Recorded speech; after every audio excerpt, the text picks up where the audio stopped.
I know from my Twitter feed that many of you have wondered why I have been off the air for a little while.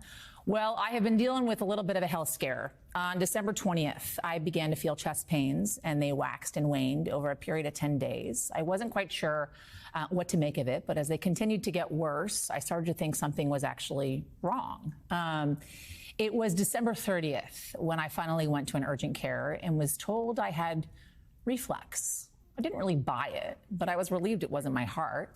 My body, though, was pretty certain not to believe the reflux. The next day, on December 30th, I woke up with severe pains both in my chest and in my left shoulder, and it was like a tightening in my chest. When I took deep breaths, that got worse when I was laying flat.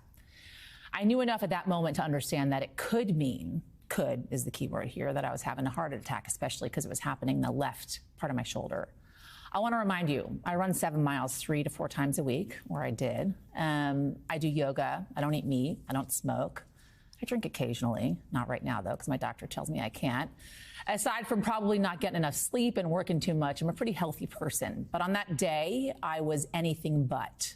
My husband drove me to the emergency room, and from there, the nightmare that has been my January began. I was diagnosed with pericarditis, inflammation of the lining of my heart, brought on by a virus, a literal common cold.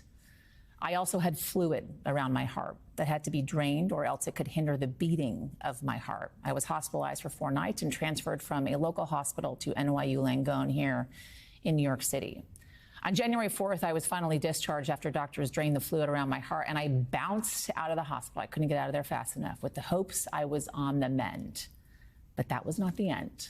3 days later, I was readmitted when I felt a flutter in my heart, like a butterfly. It was inside my chest. They determined I had developed myocarditis, inflammation of the actual heart now, the heart muscle. I remember being shepherded through the emergency room and wondering, is this it? It wasn't, thank God. Instead, I spent 5 more days in the hospital where they ran a battery of tests, adjusted my meds, and made sure nothing else was